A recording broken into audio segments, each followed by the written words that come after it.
We're back. Oh my god. Pop much? Oh God, let's do a show. Well, yeah. The following podcast contains adult language and themes, so don't say we didn't fucking warn you. You're listening to Sarah Talk. It's political. If you really give a fuck about the life of the unborn, you'd better be prepared to help fund WIC and food stamps and welfare, because you don't get to say, I care about that life until it's born, and then turn around and say, well, you shouldn't have had sex if you couldn't care for this child. You should have gotten a better education. You need to work harder. Maybe you should take a second job. It's not my responsibility. Critical. When was the last time a Christian was allowed to have a separate place to say their prayers? Look, you can literally bow your head at your fucking desk. You're like, why did he get the thing and I didn't get the thing? You didn't ask for the thing! And positively LGBT positive. Look, whenever there's someone coming after my community, they are either wearing a MAGA hat, carrying a Bible, or more often both. Oh, and occasionally completely absurd. What the hell is in Idaho? Potatoes. You could take a drill Drill a up the hole hole in in a a potato and and fuck you'd a be potato. fine. Would you marry a potato though? Could that be okay? No, but you wouldn't have to marry a potato because a potato doesn't need consent for you to fuck it. And now, from Haines City, Florida, your host, Sarah Austin. Holy Jesus. What the fuck, guys? This is not how it's supposed to go. No, we should be halfway done with our show right now. Right? So annoyed. Me too. Okay, so happy Pride 48, everybody. Happy Pride. SarahTalk is moving to a new time. My days off are changing at work. I'm just trying to get through this really fast because we have a burner all the time. Go ahead. Anyway, our show time is changing to Friday nights at 8 p.m. instead of Saturday nights, and that first show is going to be July 12th. Haven't decided exactly what we're doing the week prior. I'm working a 10-day stretch because of the days off change, so we may have to do a can show. Not really sure, but it's just to update your lives. July 12th starts our new programming schedule, Friday nights at 8 p.m. Eastern. We have a special guest tonight. Bill, thank you so much for hanging around through all of that. Hey, Bill, how's your car salesman voice? I felt a little bit like the Micro Machines guy there for a minute. Yeah. I can hear you guys. Can you hear me? Yeah. Yes, we can. Okay. I'm not seeing the video, so I'm not sure what we're doing. So I'm here. I'm very glad to be here. I'm sorry you guys are having all the technical problems. Oh yeah.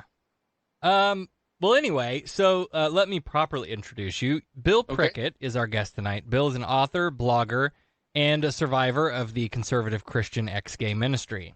He co-hosts the Recovering from Religion podcast, which I do the post-production audio engineering on, so we get to work together, which has been a real treat.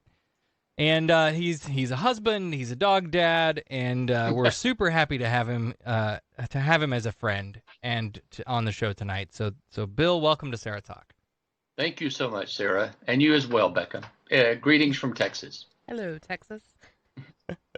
All right, so let's kind of here's a funny story maybe before we get right into it.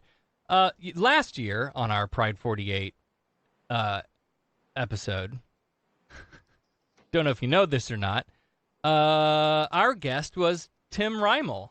Oh, wow. Yeah. That's right. So Tim was also involved in the ex-gay ministry, and Tim is the other co-host of Recovering from Religion podcast. So I don't want people to, like, who only listen to this show once a year to think that this is like all we do. That's funny. Because it's more than that. But anyway, Just happy coincidence. and I got to tell you, Adam is got to be, I know he's driving through the plains of some state that doesn't have cell service, but if he can hear it, he's going to love having another Southern accent on the air. Yes, I was born and raised in Birmingham, Alabama. So let's, I'll probably jump around a little bit here. Okay. Because you have so many interesting stories to tell. And one of those stories is a Birmingham, Alabama story, centered around the civil rights movement. And I've got to say, as a slightly younger person, and I grew up well after, pick any, world event, really. But in this one in particular, if you don't live through it, if you weren't there to see it, there's only so much you can get from a history book or a Ken Burns documentary or there's just only so much that you can that you can learn, and that sucks. I wish we had like some fancy technology that you could just, make a person truly understand what that was like. Yes. But like my kids will never know what it was like to watch the Twin Towers fall, right? Same idea. And the way Right. that we felt in the days after that. So so you, not to give away any detailed information or numbers or anything, but you started high school the first year that integrated schools were forced. Yes. In Birmingham, they had resisted it for many years. This is the state where George Wallace stood in the door of the school and refused to allow a black student to come in. He ran on the promise segregation, now segregation forever. And so it was resisted, but eventually forced desegregation by busing took place. And my freshman year in high school was the first year I had ever gone to school with black students. And so it was new to all of us and something that nobody was ready for. One of the teachers even quit rather than have black students in his class. So it was firsthand getting to see it. I mean, I had lived through the riots. I had not lived through them, but I mean, I remember the riots in downtown Birmingham that people see on a regular basis, the fire hoses and the dogs. I remember the bombing in the Black Baptist Church in downtown Birmingham. And I think that's the first time that the idea that people hated other people that much. I remember I was young, but I remember being so confused by that level of hatred. So in high school, when the students came in, we tried to coexist. And then later in high school, I was editor of the school newspaper and was asked to be a part of a biracial harmony committee. And I got to listen to the students, the black students who were there. I listened to their stories and hurt. I hear their hurt and I hear their fear and I hear their anger. And so it was my first up close and personal experience with civil rights, and it really changed me. And I've been an advocate of civil rights ever since. And then later in life, it became my own passion because of my own civil rights. Sure. And then, and some of that, sort of from that program that you were involved in, there were some skills that you used and learned there that sort of translated into some of those other areas in your life, which we'll kind of get to here. So how then did you get involved in the ministry? Was church, I mean, I could imagine being in the South, was church always a big part of your life growing up, or did you come to that later? You know, we were not a church-going family. My grandparents were very active in a Baptist church. And so we went occasionally with them. But church didn't really become a part of my life till my freshman year in college.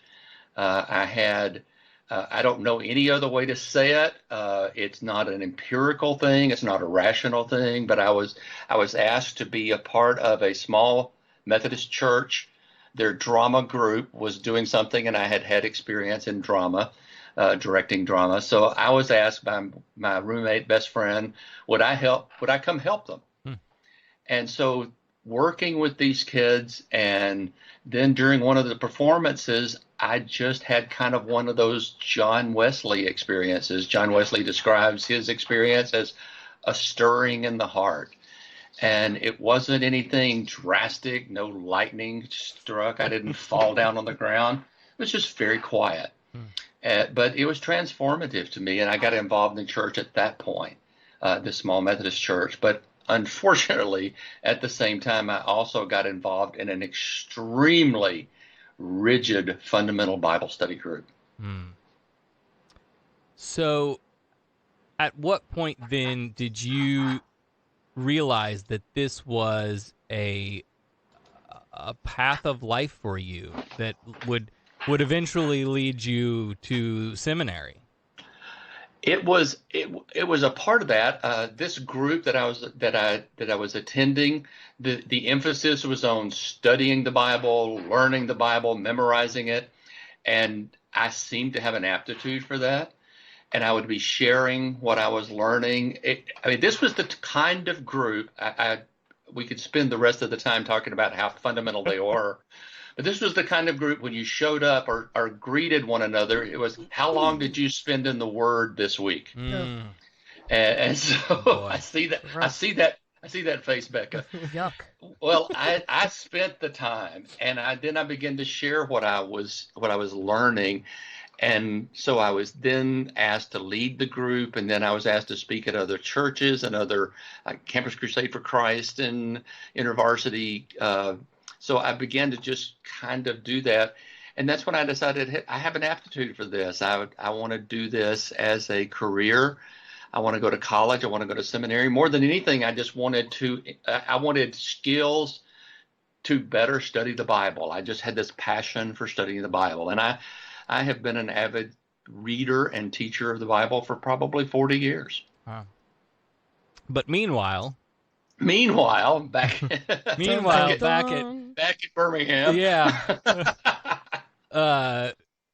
Meanwhile, you were dealing with issues of sexuality. So yes. Did you know then from an early age, like, did you have a chance to explore your sexuality at all before getting involved in this evangelical world, or did that stop before it ever gets started?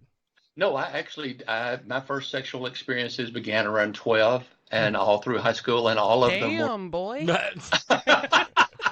all of them were with other boys. Yeah. I didn't know sex with a female.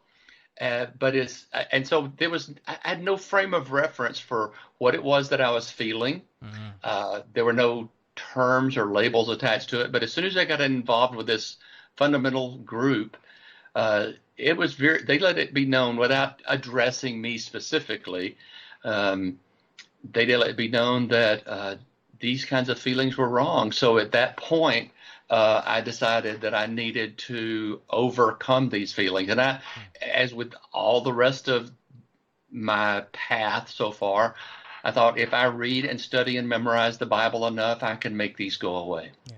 And that's the story that, we hear far too often, and then the later story is that, and it didn't work.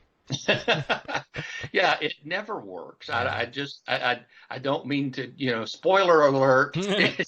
It's not going. I'm a writer, so I can, spoiler alert. It's not going to work. It at best, at most, we can change a person's behavior. Mm-hmm. Externally, we can act a certain way. We can do the right things. I married a woman.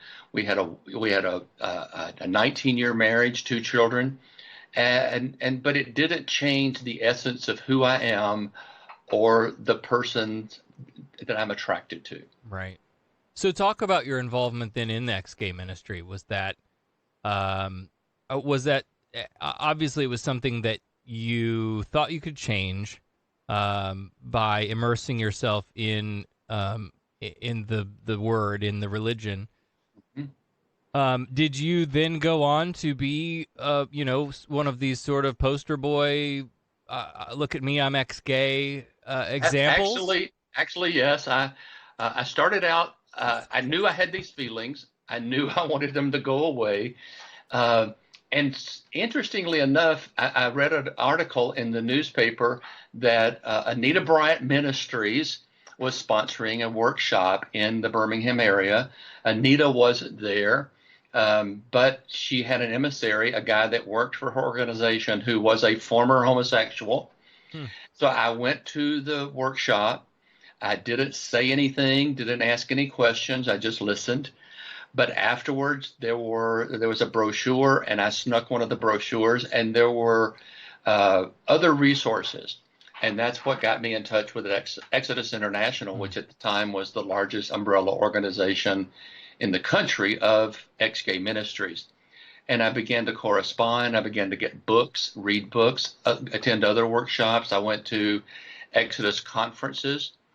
I finally got up enough nerve to come out as an ex-gay, admit that I'd had these feelings and that I was working to overcome them. And so that became known, and so I, yes, became the poster child. I was asked to speak on the radio. I worked for several nationally known evangelists at the time, and so they then would call me if somebody they knew or some staff member had been caught in the sin of homosexuality. They would call Bill and see, what do we do? What happens now? So I was kind of a consultant for a couple of well-known evangelists. And then people locally began to come to me. And so we started a support group, a group.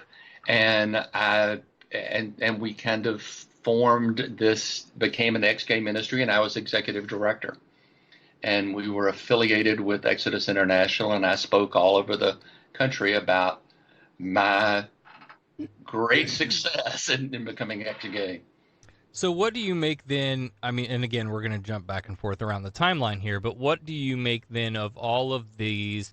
There's so much going on right now in the world of religious liberty and the way they're trying to redefine that and stuff things into the where's my bell? Stuff things into the Too far away. Yeah, it's too far away.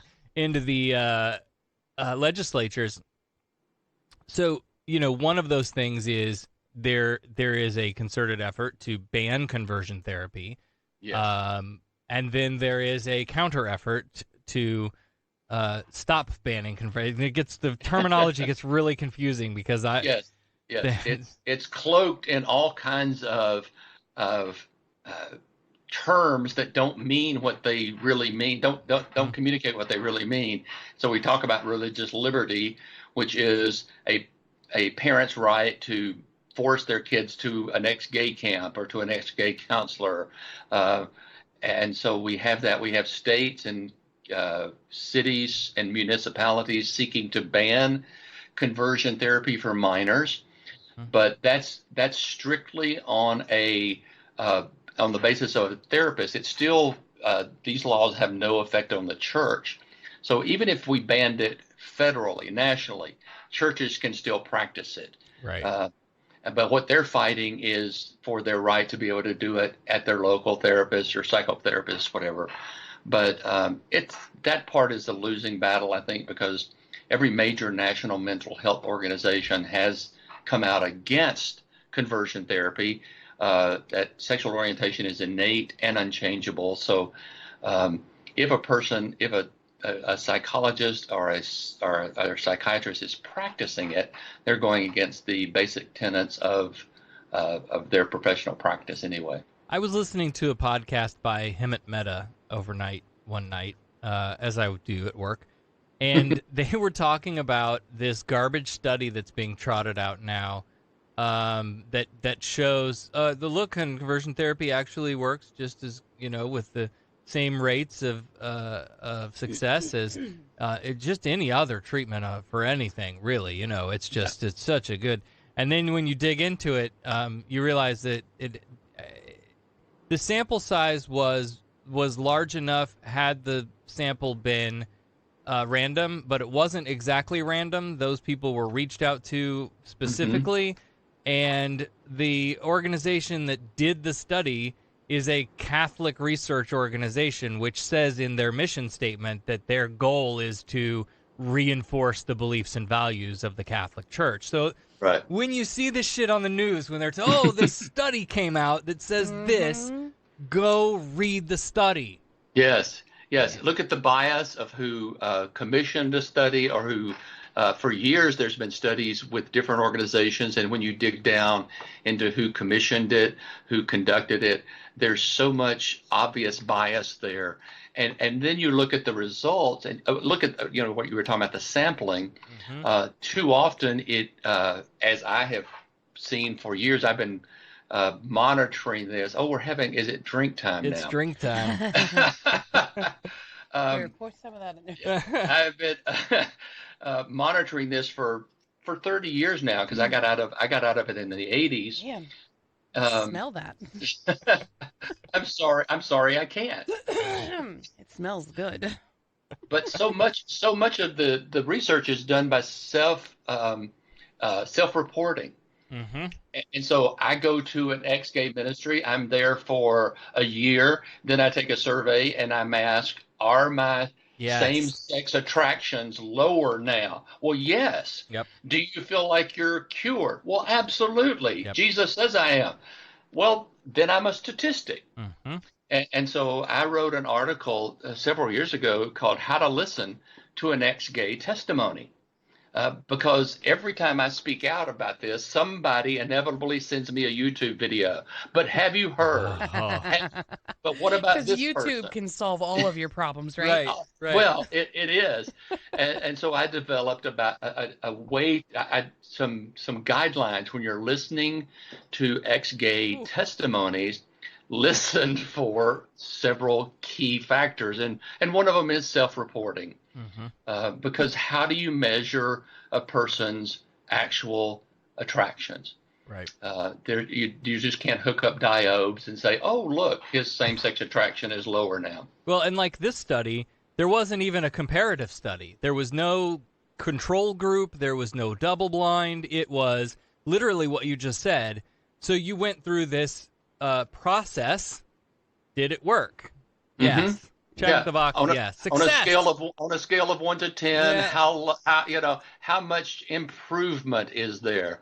There used to be an ex-gay organization that did a weekend retreat for men, and they would promise. And this is the other thing, when you listen to the marketing or read the marketing, the promises are typically so vague.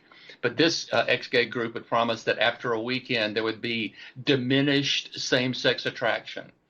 And so you'd pay $700 to go to this retreat, and it's going to diminish. What does that mean? Right. The guys measurable. Measure that. The guys in the Pride48 chat are scrambling to register for a weekend away with the boys. Well, so many people have met at ex-gay ministries and ex-gay groups, and they're couples today. One of my best friends, who is one of the original founders of Exodus, he and his first partner met as they were founding Exodus International, and ultimately left and divorced their wives, and then I know it's that's hilarious.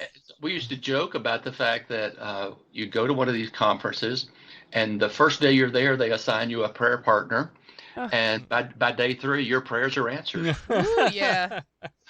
That's just lovely. Okay, so one other thing that I wanted to get into while we're still sort of on this topic specifically is this was something you talked about on Recovering from Religion episode that's not out yet, so this is a teaser. That's right, coming out next week. Yes. You talked about your adoptive stepfather and some really toxic, damaging ideas of gender roles and expectations that he tried to force onto you. And let me just say, for those who are watching the video stream right now, I've heard this story already, and that's why I asked the question, and I love it, but I need more drink, so I'm going to run real fast and fill my drink up while you tell the story. Becca, you've got the show. No, okay. Okay, go on, Bill, take it.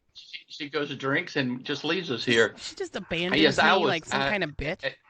We, in the upcoming episode of Recovering from Religion podcast, we talk about gender norms, gender roles, and expectations, especially as it relates to those of us who grew up in church, or in my case, in the Southern culture.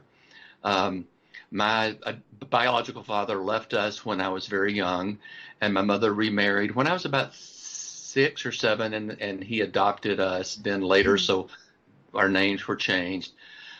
But I think early on he saw that he had not just married my mother, he had inherited a little sissy boy. Oh, no. And so he set out to change that. He was going to fix that. And he was very verbally abusive, name calling. I mean, it was brutal and vicious. He wanted me to play sports, and so he would take me out in the backyard. And I mean, it would just be this Marine sergeant type of, you're going to play this sport, you're going to, and so he would work on my pitching, my batting, my running. And I mean, I ultimately made all-star baseball, but to this day, I hate baseball. Yeah. It just has such triggers. But I think one of the things that he taught me, not just, and Southern culture teaches this as well, there are certain gender expectations. Right. And so I learned early to monitor my tone, my inflection, my mannerisms, because I did not want to come across as effeminate, because he would call me on it. Ugh. And he would call me names based on it. So I mean, early on, from 7 or 8 years old, I learned the name calling. So I learned to kind of self-police the way that I acted and spoke, and it's very exhausting. That's It's crushing. very exhausting. Yeah. I mean, I've had well-intentioned people tell my son Yeah. to man up, and I just could Yeah, and it's fly a term across to the this room day- at their it's a term to throat. this day I don't use, I Yeah. don't like. It took years of therapy for me to be able to break all ties with him. He and I haven't spoken in 4 or 5 years now, and I'm totally okay with that. Yeah.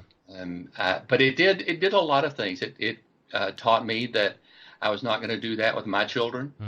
I mean, Right. this was, he never said, "I love you." He never complimented, never praised us.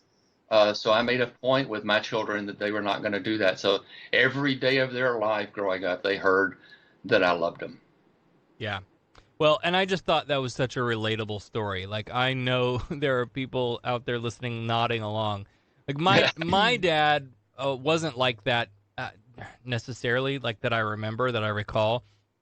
But my friend's dad certainly did that shit with all of us kids. Like, Yeah. that definitely, you throw like a girl, you run like a girl, you sissy, all of that shit, man. I heard all of it. Yeah, I heard all of it. And there were also uncles and cousins Sure. who would say the same thing. And so I just, it helped me to be, not in the sense of helping, but I mean, it made me very self-aware all through my life. And so even though I chose a career that was very, very public, and I've spoken in front of thousands of people, I'm a relatively shy person, because I'm kind of self-aware, and I kind of withdraw, and I'll be the one in the corner reading the book in a crowd.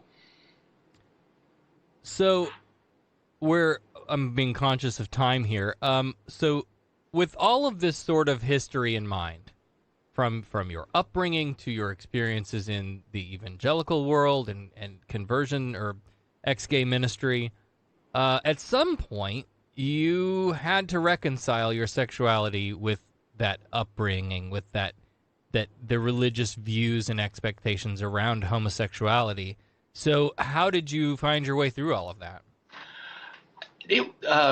Several things happened that just crisis. Within the church that I was pastoring, I was there almost 11 years, very, very successful. We went from about 100 people to 600 or 700 people in the 11 years I was there. I began to get burned out. I was just exhausted. Then I had a dear friend of mine that I had gone to seminary with called me one afternoon and said he needed to talk. He had since come out, and we had stayed friends, but he came out, and I knew. But he said he needed to talk to me, and we had people from the church over, and I said, let me call you tomorrow. And we hung up the phone, and that night he killed himself. And that just, it was devastating. And then not long after that, one of the guys in our ex-gay group was diagnosed with AIDS, and his family would not let us see him. He was at home. They told him just these horrible things, that he deserved what he had gotten. This was God's judgment on his life, that he was going to hell. And so even when I asked if I could come over and pray with him as his pastor, they wouldn't allow me to do that.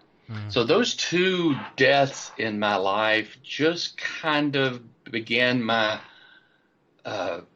well structured ex-gay world began to crumble. And I began to question, what are we doing? This is, something's wrong when people live their last days in this kind of torment.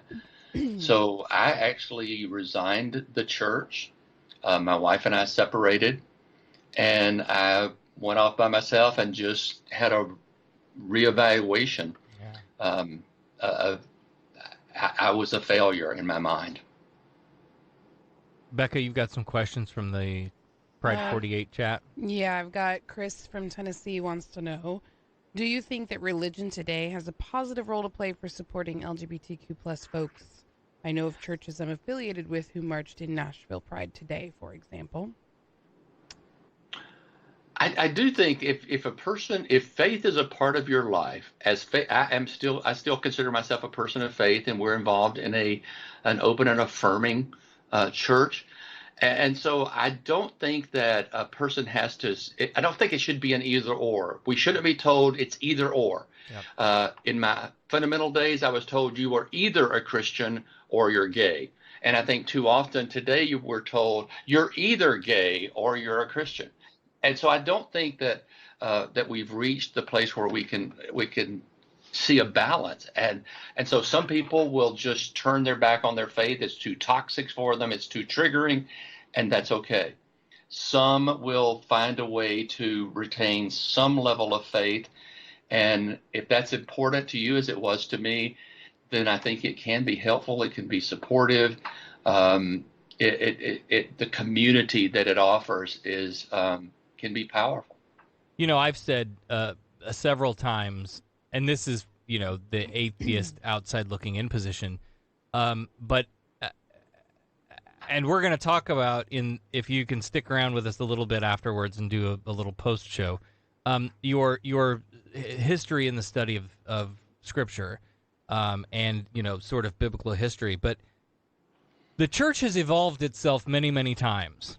Oh, absolutely. And I see this as a necessary evolution if the church intends to stay relevant in society. I think they're just going to have to figure out a way to communicate that this is okay now, however you do that, right?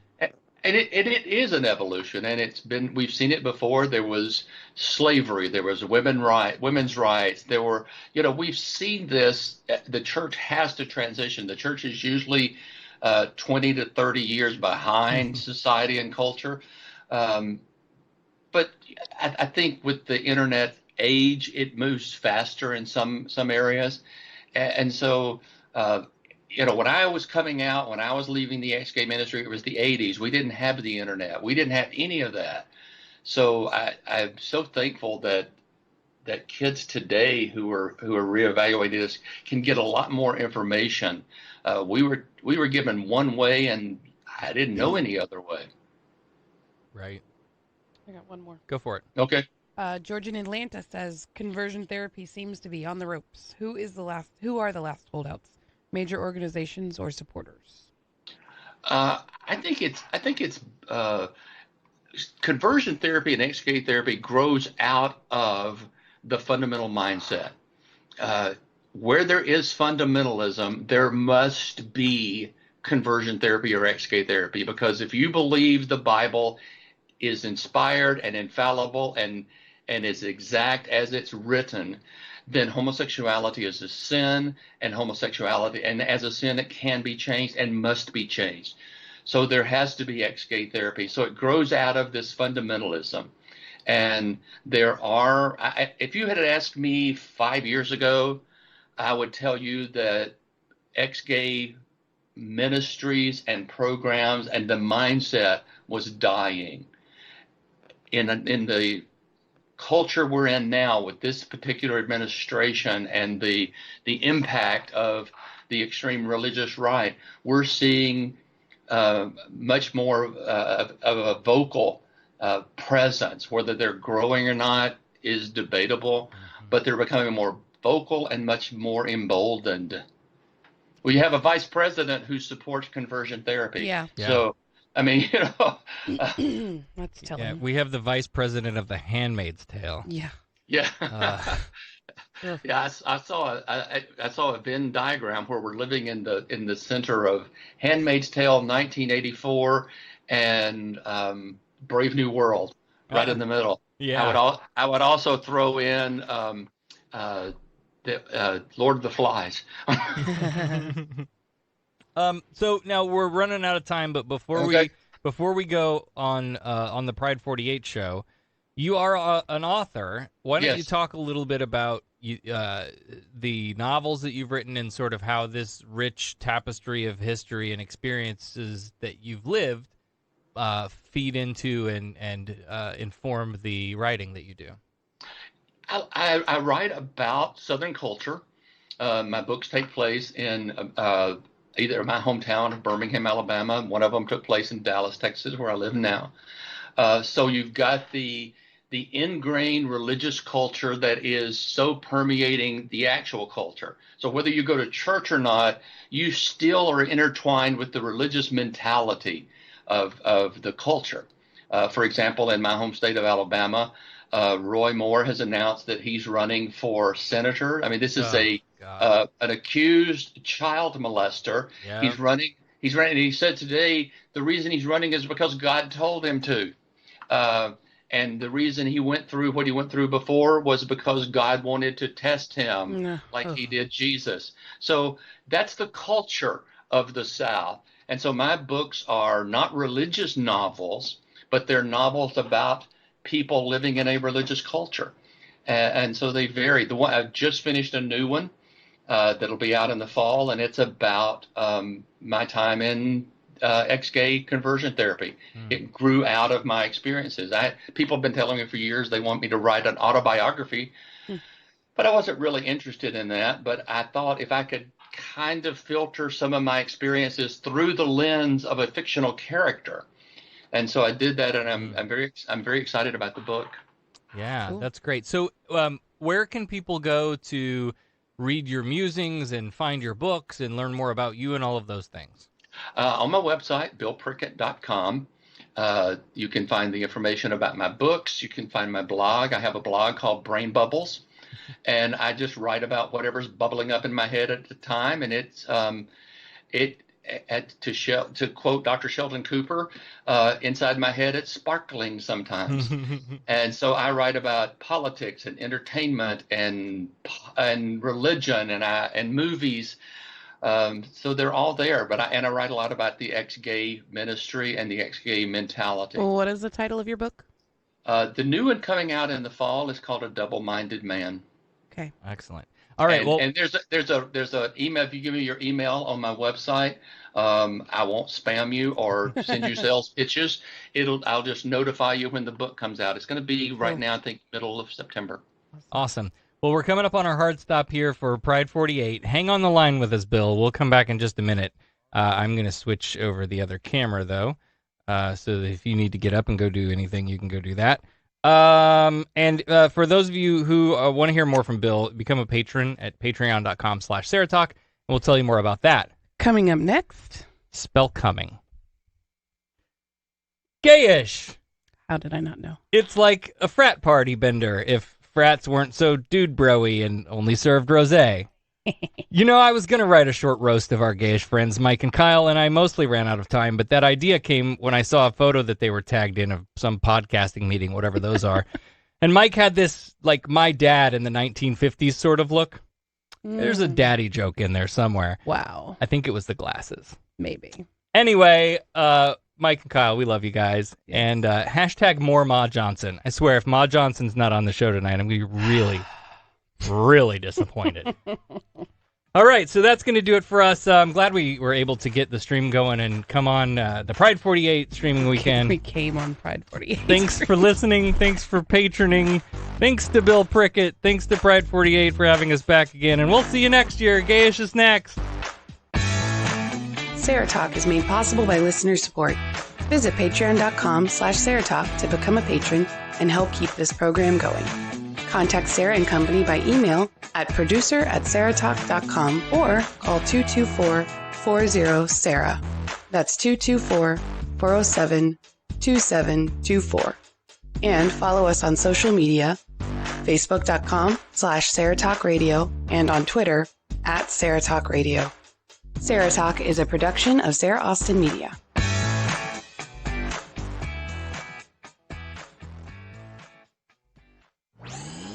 This show is part of the Pride48 network. Find all the best shows under the rainbow at Pride48.com.